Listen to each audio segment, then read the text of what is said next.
My name is Garrett, and this happened during my sophomore year of college, an experience that still lingers with me like a shadow that never quite fades. After my freshman year, I didn't manage to snag a dorm spot.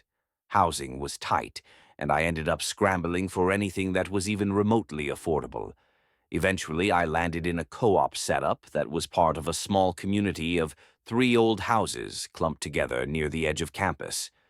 Not exactly close, but manageable. I had a bike and the rent was cheap, so I convinced myself it was a good deal. Each house had its own mix of residents, mostly students like me, but also a few outliers. Graduate students, teaching assistants, and even some older people getting their degrees later in life. I didn't ask too many questions. Everyone kept to themselves for the most part, and I figured if it worked, it worked. But there was one resident who stood out. An older woman. She lived in one of the neighboring houses, though you wouldn't really say she lived there so much as haunted it.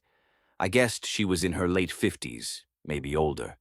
Her posture was stooped, her gray hair always tied back tightly, and she walked with a limp that made her presence more noticeable, somehow. Her face was always expressionless, like a wax figure, her eyes hollow yet focused, like she was always listening to something just beyond human hearing. No one talked about her. No one acknowledged her. And that was the first thing that struck me as odd. I figured she was a long-term resident, maybe even someone from faculty who had secured housing years ago. But no one ever explained who she was.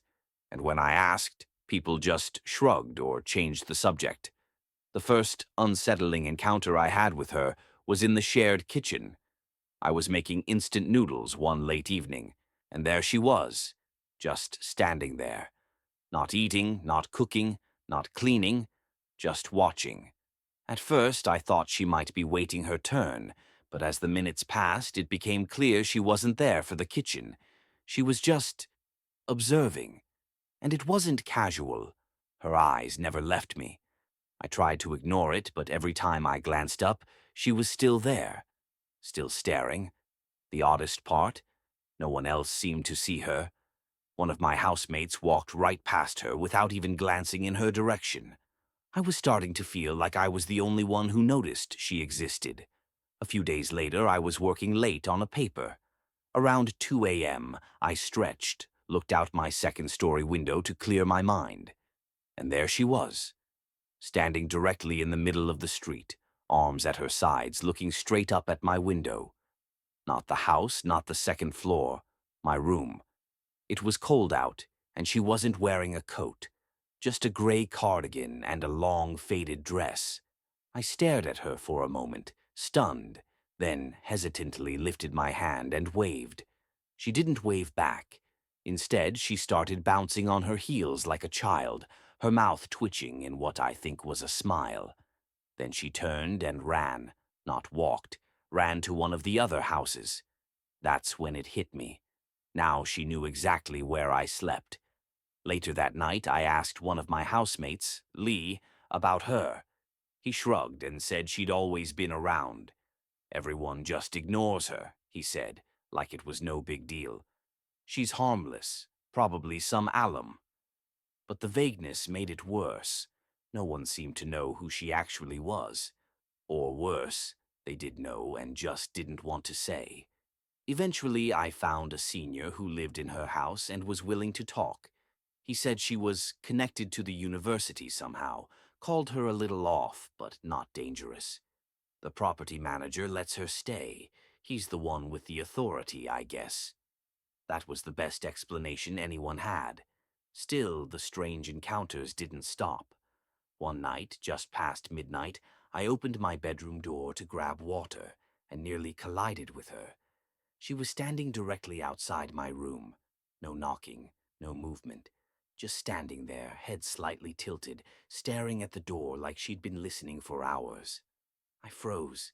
She didn't say a word, just turned and walked away slowly, her limp echoing down the hallway. It felt like I had stepped into a dream that was moments from turning into a nightmare. I began locking my room religiously.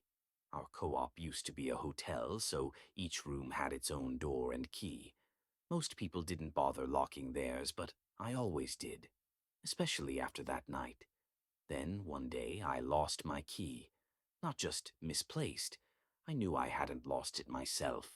I searched everywhere. I had a backup, thankfully, but I couldn't shake the feeling that the original hadn't gone missing on its own. 3 nights later, I woke up to a sound. It was soft, repetitive, like something tapping or maybe bumping inside the wall. I sat up, heart already racing. It was coming from my closet. Every 20 seconds or so. Bump. Not loud, but rhythmic. I turned on the lamp and stared at the closet door, paralyzed for a few seconds. Then I got up, slow and careful, and crossed the room. I wrapped my fingers around the handle, took a deep breath, and yanked the door open. She was in there. Crouched among my clothes, one of my ties looped around her neck like a scarf. In one hand, a kitchen knife.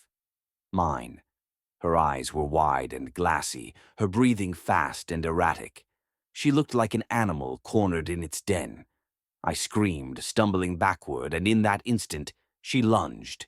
The knife came toward me. I managed to grab her wrist mid-swing, and we crashed to the ground, struggling. She was surprisingly strong for someone so frail. She scratched, bit, kicked. I yelled louder, trying to wake the whole house. My door had flung open during the struggle, and thank God for that. Lee was the first to arrive. He tackled her off me, pinning her to the ground. Others poured in behind him. Someone screamed. Someone else called 911. She didn't say a word, just kept staring at me. The police arrived within minutes. They handcuffed her, took her away. She didn't resist, didn't speak, just kept her blank, unreadable expression. They found my missing key in her pocket. Weeks passed, and the truth came out in pieces. She was the property manager's sister. He had been letting her live there, unofficially, hiding her in an unused storage room. She had serious, untreated mental health issues. Instead of helping her, he just stashed her there. Out of sight, out of mind, until she wasn't. He was arrested for negligence, fraud, and a bunch of other things. Rightfully so. And her? I don't know what happened after they took her away. Part of me doesn't want to know. I don't blame her, not entirely. I blame him. He let it happen. He turned the whole house into a ticking bomb. I graduate in a few months. Most of my college memories are good. Friends, parties, classes I actually enjoyed. But every time I lie in bed, I still think about that night, about the eyes in my closet, about how close she came, and about how no one really sees what's right in front of them until it's too late.